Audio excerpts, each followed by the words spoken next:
अगर इसी पल वॉयेजर 1 का आखिरी सिग्नल आ जाए तो क्या नासा उसे बचा पाएगी? जवाब है बिल्कुल नहीं, क्योंकि वॉयेजर 1 अब इतनी दूर पहुंच चुकी है कि अगर आज नासा उसे कोई मैसेज भेजे तो वो लगभग 23 घंटे बाद उसके पास पहुंचेगा। और अगर वॉयेजर 1 उसी पल जवाब दे तो उसका सिग्नल वापस धरती तक आने में फिर 23 घंटे लगेंगे। यानी सिर्फ एक सवाल पूछने और उसका जवाब मिलने में लगभग 2 दिन लग जाएंगे।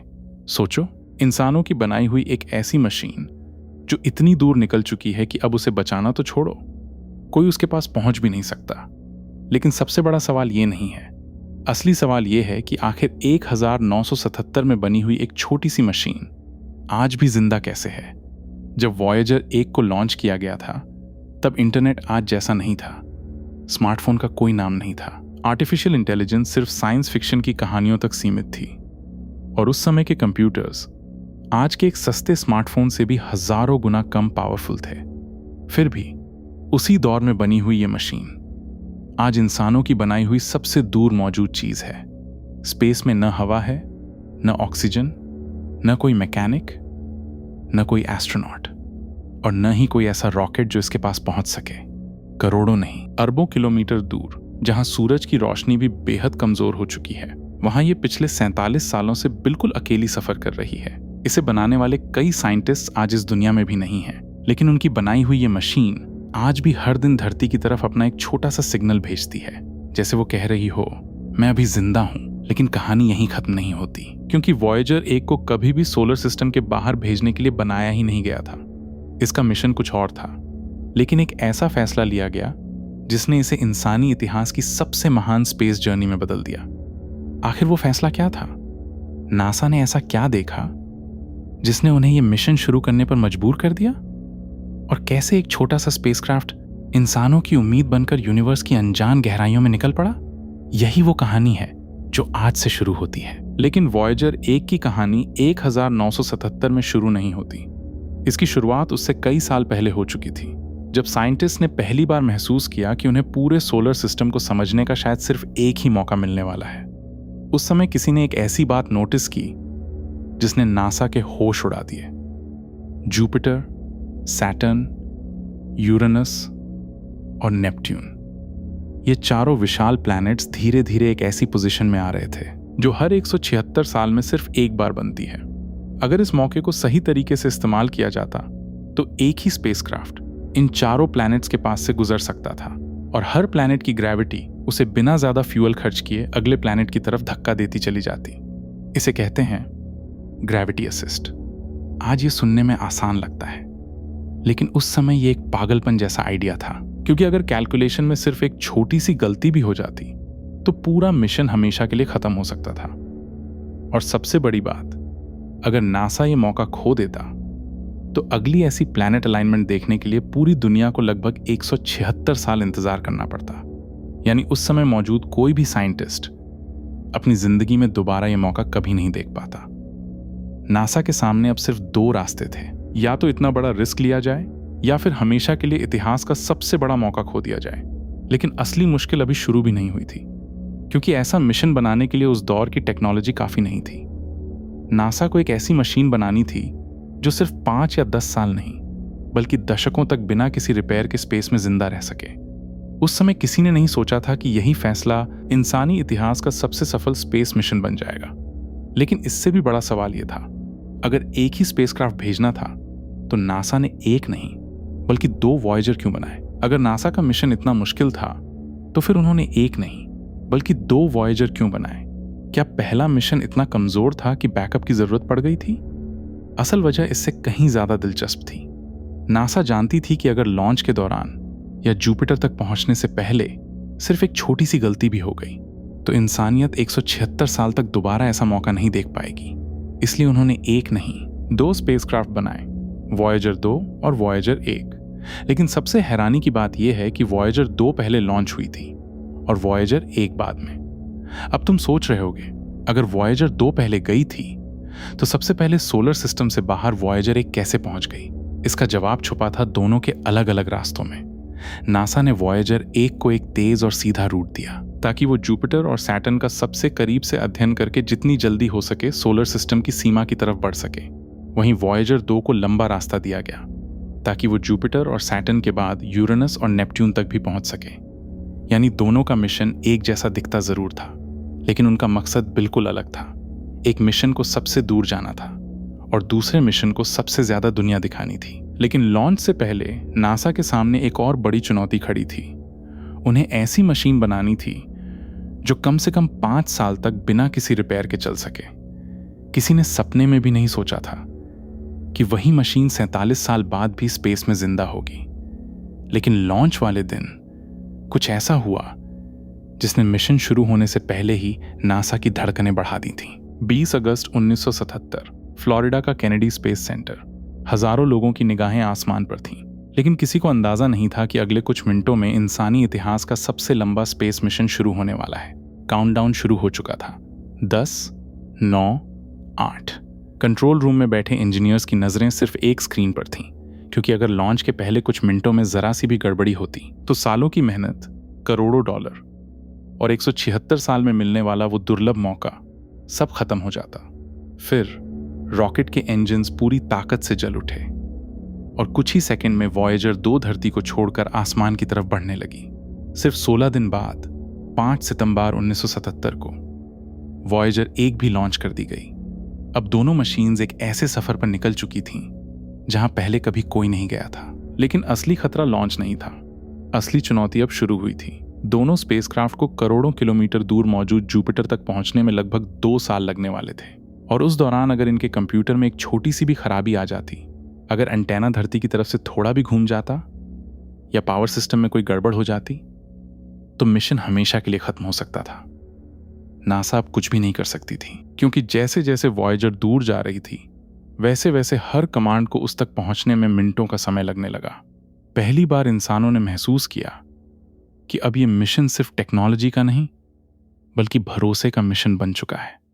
लेकिन किसी ने नहीं सोचा था कि जुपिटर के पास पहुंचकर वॉयेजर एक ऐसी खोज करेगी जो पूरी एस्ट्रोनॉमी की किताबें बदल देगी। 2 मार्च 1979, लगभग 2 साल तक लगातार सफर करने के बाद आखिरकार वॉयेजर एक पहली बार जुपिटर के पास पहुंच चुकी थी।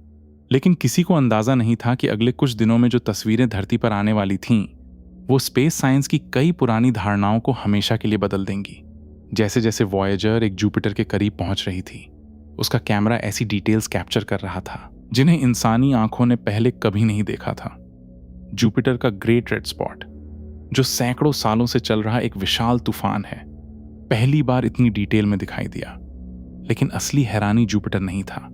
असली चौंकाने वाली खोज उसके एक मून आईओ पर हुई। साइंटिस्ट हमेशा मानते थे कि इतने छोटे मून पूरी तरह ठंडे और मृत होते हैं, लेकिन वॉयेजर 1 ने कुछ ऐसा देखा जिसने नासा के कंट्रोल रूम में बैठे हर साइंटिस्ट को अपनी स्क्रीन के सामने रोक दिया। आईओ की सरफेस से हजारों किलोमीटर ऊंचाई तक राख और गैस के विशाल बादल उठ रहे थे। पहले तो साइंटिस्ट को लगा कैमरा में कोई खराबी आ गई है, लेकिन जब तस्वीरों को दोबारा जांचा गया तो सच्चाई उससे भी ज्यादा हैरान करने वाली थी। वॉयेजर 1 ने पहली बार किसी दूसरी दुनिया पर एक्टिव वॉल्केनोज खोज लिए थे। ये डिस्कवरी इतनी बड़ी थी कि पूरी प्लैनेटरी साइंस बदल गई। पहली बार इंसानों को पता चला कि हमारी अर्थ अकेली दुनिया नहीं है जहां आज भी जियोलॉजी जिंदा है। लेकिन जुपिटर ने अपना सबसे बड़ा रहस्य अभी भी छुपा रखा था, क्योंकि वॉयेजर 1 की अगली खोज ने यह साबित कर दिया कि स्पेस हमारी कल्पना से कहीं ज्यादा खतरनाक है। और अगर नासा को पहले से इसका अंदाजा होता तो शायद ये मिशन कभी लॉन्च ही नहीं किया जाता। जुपिटर की सबसे बड़ी खूबसूरती दरअसल उसका सबसे खतरनाक हथियार भी थी। जब वॉयेजर 1 उसके करीब पहुंच रही थी, तब साइंटिस्ट सिर्फ उसके क्लाउड्स और मून्स को लेकर एक्साइटेड नहीं थे, बल्कि उन्हें एक ऐसे खतरे का भी डर था जो इस पूरे मिशन को कुछ ही मिनटों में खत्म कर सकता था। जुपिटर के चारों तरफ मौजूद है एक बेहद ताकतवर रेडिएशन बेल्ट, जो अर्थ के रेडिएशन बेल्ट से हजारों गुना ज्यादा शक्तिशाली मानी जाती है। अगर वॉयेजर 1 की इलेक्ट्रॉनिक्स उस रेडिएशन को सहन नहीं कर पाती तो उसका कंप्यूटर हमेशा के लिए बंद हो सकता था, कैमरा काम करना बंद कर सकता था और शायद धरती तक कभी कोई सिग्नल नहीं पहुंचता। मिशन खत्म हो जाता और इंसानियत जुपिटर के सबसे बड़े रहस्यों से हमेशा के लिए अनजान रह जाती। लेकिन नासा ने इस खतरे का अंदाजा पहले ही लगा लिया था, इसलिए वॉयेजर 1 को खास तरह के शील्डिंग मटेरियल से तैयार किया गया। उसके कंप्यूटर्स को इस तरह डिजाइन किया गया कि अगर कुछ सिस्टम्स फेल भी हो जाएं, तो बाकी सिस्टम्स मिशन को जिंदा रख सकें। फिर वो पल आया, जब वॉयेजर एक जुपिटर के सबसे खतरनाक इलाके से गुजर रही थी। कंट्रोल रूम में बैठे साइंटिस्ट सिर्फ इंतजार कर रहे थे, क्योंकि उस समय जो कुछ भी हो रहा था उसे तुरंत देखा भी नहीं जा सकता था। हर सिग्नल को धरती तक पहुंचने में समय लग रहा था।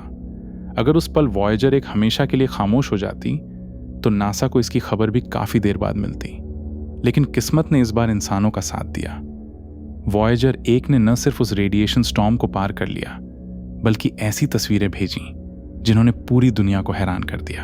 अब मिशन का अगला पड़ाव था सैटर्न। लेकिन नासा को बिल्कुल भी अंदाजा नहीं था कि सैटर्न के पास पहुंचकर उन्हें मिशन का सबसे मुश्किल फैसला लेना पड़ेगा। एक ऐसा फैसला जो वॉयेजर 1 की पूरी जिंदगी बदल देने वाला था। नवंबर 1980 वॉयेजर 1 आखिरकार सैटर्न तक पहुंच चुकी थी। नासा के लिए यह मिशन पहले ही उम्मीद से कहीं ज्यादा सफल साबित हो चुका था।